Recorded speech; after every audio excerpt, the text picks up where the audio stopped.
This is Democracy Now!, democracynow.org, The War and Peace Report. I'm Amy Goodman. We end today's show with a new film about the once thriving Palestinian city of Lid. It's a science fiction documentary that depicts the Palestinian city both with and without the Nakba in 1948, when over 750,000 Palestinians were driven from their homes and villages, their property confiscated, 15,000 killed. When Lid became part of Israel, its Palestinian residents were killed or exiled. Lid's now known as Lod. The city is home to Ben Gurion Airport. The film examines Lid's history and also presents an alternate reality in which the residents were not expelled in 1948. This is the trailer. This tree has lemons, oranges, and grenades. Every day they would throw something at us, and we kept it as a reminder of what we went through. I don't want to go through a second Nakba. I am thousands of years old. Everything changes. I'm not saying I want to be a utopia, a perfect city. I just want my exiled sons and daughters back. I want to prosper again. The story of Lid is the story of Palestine. The trailer for the new sci-fi documentary feature film Lid. On Friday, I spoke to Palestinian writer and activist Rami Younis, who's co-director of Lid. He's originally from Lid. We also were joined by his co-director, Sarah Emma Friedland. I began by asking Rami to talk about Lid and why he made this sci-fi documentary. Lid was occupied in 1948. It was the city that once connected Palestine to the world. It had the Palestinian International Airport there. Also, due to its geographical location, it was a very important Palestinian bustling city. And then the occupation happened, and the city was almost completely demolished. And unfortunately, the story of that place hasn't been fully told. So we decided to tell it. However, how do you tell a story that's been told so many times before? I mean, it's the story of the Nakba, essentially. So we wanted to have a special twist. We wanted to do something that's a bit outside the box. And we figured, okay, let's imagine an alternate reality in which that occupation and the atrocities of 1948 never happened in that place. I mean, how would the reality be like if it weren't for these atrocities? So we decided to go a bit crazy and do something that's a bit unusual in the Palestinian film landscape. And fortunately, I had a co-director that believed in the same idea, and we clicked, and there we are, having our New York premiere. I want to turn to a scene from the film Lid with city planner Orwa Svitat. In Lid, as opposed to Haifa, Acre, or Jaffa, history was completely erased. They used bulldozers and tractors to completely clear the historic Palestinian structures. The Israeli planning policy, from the occupation of 1948 to this day, erases historic Palestinian space and imposes their own history of this place, starting with the important historical moment, which isn't called the 1948 occupation of Lid. It's called the 1948 liberation of Lid. The entire Zionist narrative does not only exist in private, but also in public space. As a Palestinian, you can walk around your neighborhoods and see that the street you live on is called Israeli Army Street. The roundabout that you drive through is called Palmach, where the massacre happened in 1948. Names in public space, landmarks, these symbols deliver a clear message to us, Palestinians, natives of this land, that this is not our land. You are not indigenous to this land. You are not owners of your homeland. You are visitors. Sarah Emma Friedland, talk about that massacre that he's referring to in 1948, and tell us where Lid is. So Lid is the present-day city of Lod in Israel. It's 15 kilometers from Tel Aviv. It's where Ben Gurion Airport is now. During historical Palestine, as Rami said, it was the city that connected Palestine to the world. But now it is devastated and disinvested and divided by the Israeli occupation. So the massacre that happened in 1948 happened in a central mosque in Lid called Dahmash Mosque. And Lid was one of the last cities to fall during the Nakba. There were like 50,000 people in Lid in that moment because lots of people from different towns that had already been conquered by the Israeli state had come to Lid and were defending the city.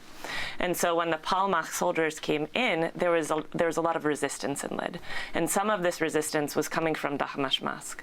But there were also civilians, women, children, men, everybody in the mosque. And so the Israeli soldiers, the Palmach soldiers. And why are they called Palmach? So Palmach is one of the brigades, the kind of militias that was pre-Israeli occupation forces before the State of Israel that was founded. And so these different militias during the Nakba were responsible for conquering many, many different towns and cities throughout historic Palestine. So when they came to Lid, there were many different atrocities that were committed in Lid, but the one we focus on is in this mosque. And so a Palmach soldier fired a anti-tank missile into the mosque and killed around 200 people. Of course, we don't know because, as we know, the records are kept by the people in power. And so this was a really devastating moment because when Lid fell, that was kind of almost like a symbol of the end of the resistance. And so after that, there was an expulsion from Lid where about 50,000 people were expelled from the city, and 1,000 people were kept in Lid in a ghetto by the Israeli state in order to keep the infrastructure of the city going. I want to turn to the scene from the film Lid, where the Nakba survivor, Isa Fanous, recounts being held captive by Israeli soldiers as a child.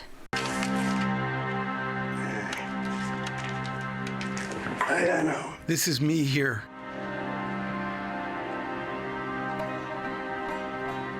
This is Samir al-Aboudi. He was with me when the Israeli army took us to Dahmash Mosque to remove the dead bodies.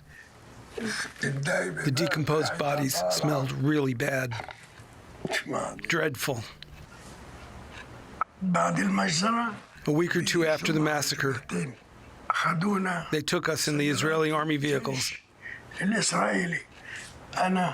Me, Samir Aboudi, Rashid Fanous, Khalil Abu Judub, Khalil al-Bele, to Lid. We weren't captives, we were children. Like me, maybe a little older. I was probably the youngest. They took us there, dropped us off. Take out the bodies. Pulling.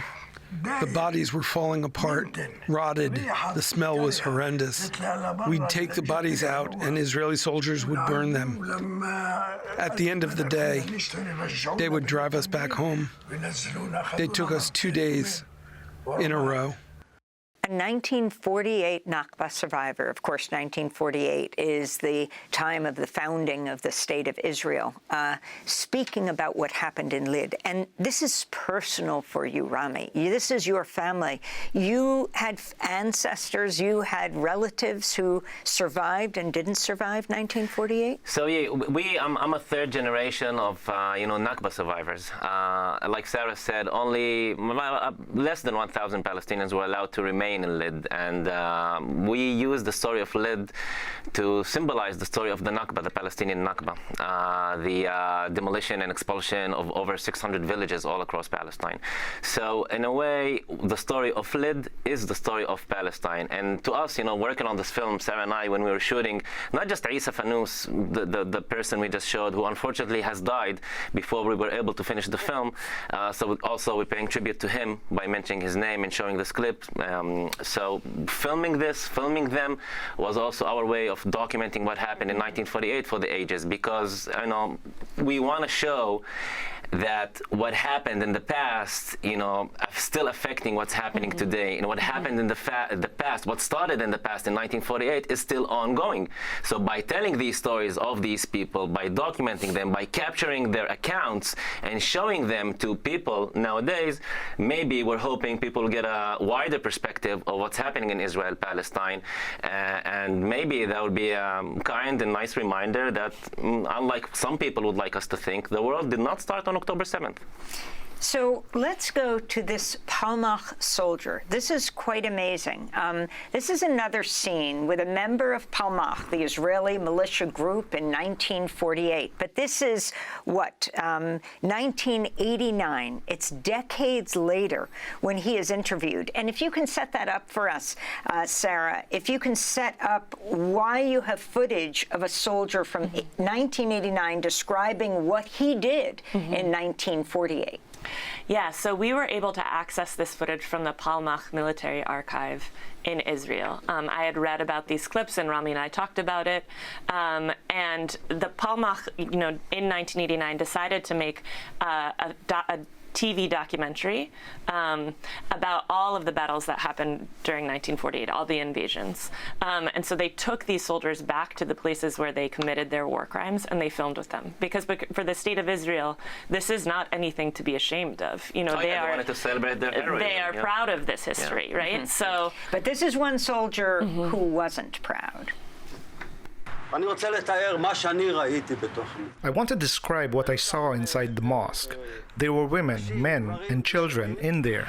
A few were injured, and I don't know from what. I don't know from what. A few were injured. Many were sitting against the wall, terrified, but looking at me.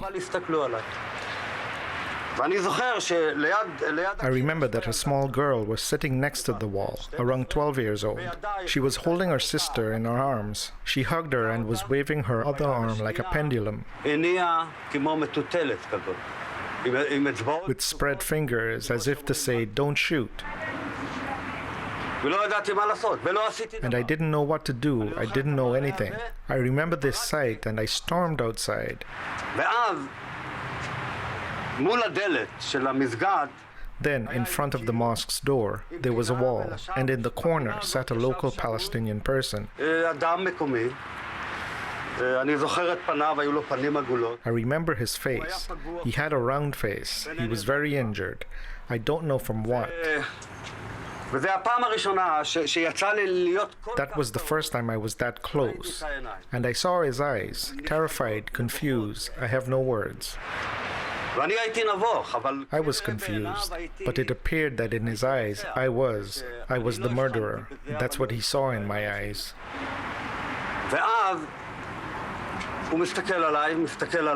Then he looks at me and says in Yiddish,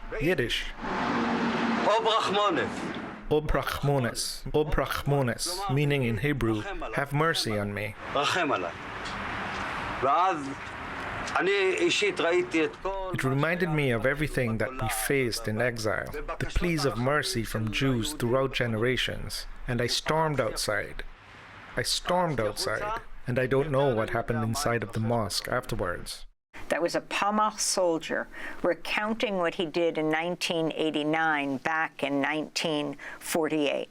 Rami Younis, as you watch this, your thoughts. He is no longer alive. As a Palestinian watching these, soldiers describing what happened before that, and if you watch the film, you see other soldiers who are actually proud of what they did. I mean, they look at the filmmakers, they look at the filmmaker, they look at the camera, and they described how they fired an anti-tank missile into a mosque and then went in with a grenade, and one of the soldiers even said, and what the anti-tank missile didn't take care of, the grenades took care of after that. So it's like as if it's a game to them, as if they're not killing human beings, and this is the danger of allowing them to keep doing that. And we need to keep talking about that, and we need to show that what happened in 1948 is still happening. And what is the state of Lid today? Not good.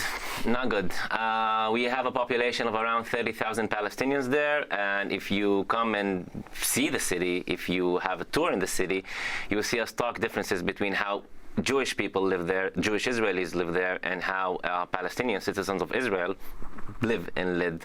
Poverty, it's a city infested with crime. Almost every week there are a few murders, unfortunately, and we've all been a victim of this crime, and police are not doing anything about it, as you can imagine. So, Rami, you are a Palestinian with Israeli citizenship. Yes. Can you talk about what you face? Can you talk about the discrimination Palestinians with Israeli citizenship face? Amnesty International and other human rights groups have recently concluded that what Palestinians have been saying for decades, this is a system of apartheid. Oh, yeah, and if you want to truly understand what it's like to be a Palestinian citizen of Israel, look no further than what happened after October 7th. We've been silent for months because we were unable to speak up. I mean, people claim, Israelis claim that Israel is a democracy, but it's not. I mean, if you look at what happened after October 7th, I'm a journalist, Amy. You know, I made a career out of being critical and outspoken. I was quiet. After October 7th, I was afraid to even like the wrong post on my social media. People were arrested for sharing the wrong thing, for liking the wrong thing. And again, I'm saying the wrong thing. So freedom of speech is really impaired. And it's been like that. And after October 7th, it's just been insane. I'm going to give you one more example. The Israeli chief of police said that if people in Israel wanted to demonstrate or show empathy to the people of Gaza, he will take them there himself. Now, this is a public servant admitting that he is willing to commit an illegal act by shipping Israeli citizens into Gaza if they practice their right to demonstrate. If you look at Arab towns, and if you look at Israeli Jewish towns, you would see the differences of how people live there. There are a lot of marginalized communities, I would say, within Palestinian citizens of Israel. So this film comes out this year, and then October 7th happens. You were planning to have all sorts of premieres. What happened, Sarah? Yeah, so we premiered the film in August at the Amman Film Festival. It was amazing. There were packed theaters. 70% of the population of Jordan is Palestinian. And so the audiences were so excited to see themselves in the film, to see themselves represented, but also to see, you know, this alternate reality that where the occupation never happens, right?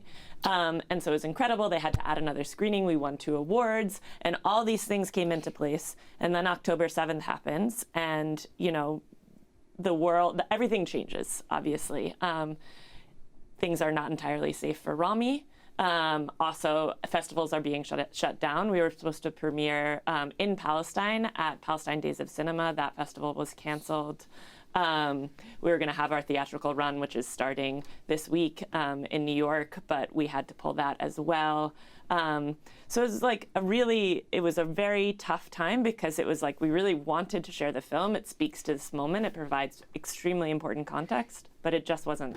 And Rami, it provides a view of the future. This is a sci-fi documentary. What does it mean to say Lid when there was a Nakba and when there wasn't?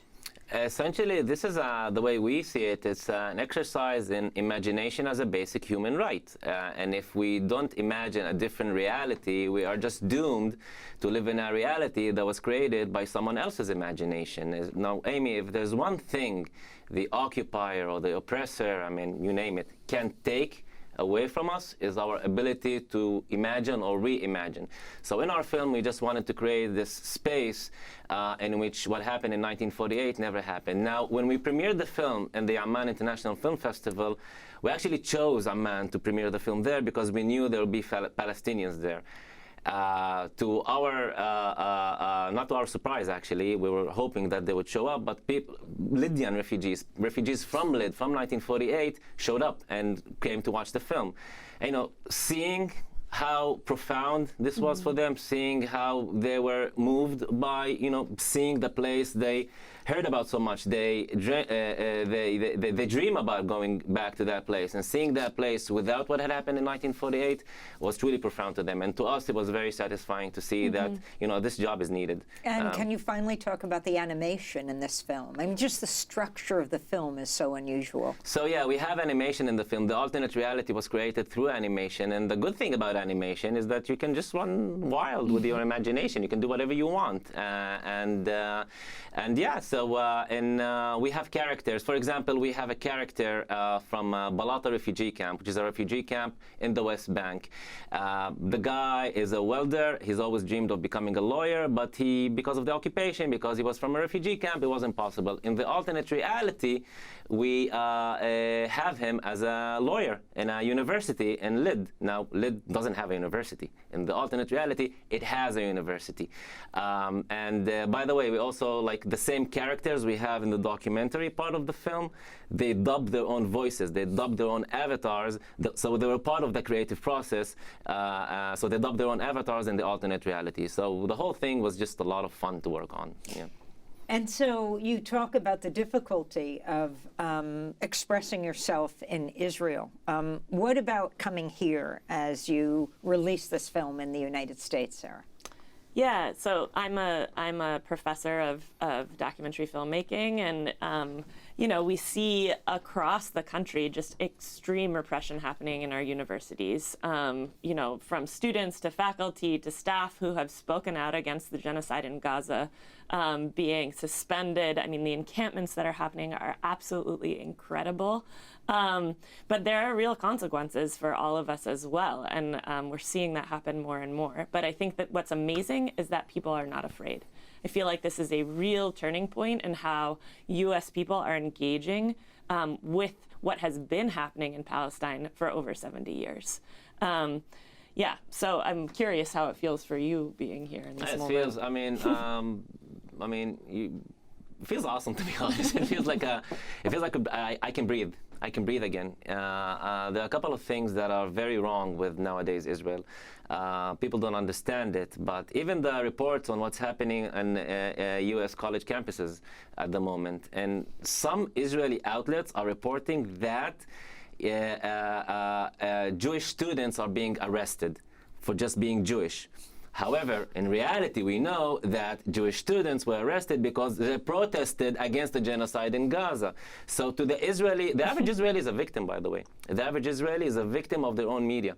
They don't know what's happening. They don't know what's happening across the world and how, like, young Americans are perceiving Israel. So to me, being out here, it feels like I can speak my mind. I even got a text from my mom yesterday. It's like, be careful, be careful. Like, don't post. Yeah, don't post stuff on your social media. I don't think she got used to the fact that her son is a journalist, and I do that every now and then. But I mean, it feels, I know we have a lot of criticism on American democracy, and I think the current administration will go down in history, unless things change. The current administration will go down in history as the administration that ended American democracy, maybe.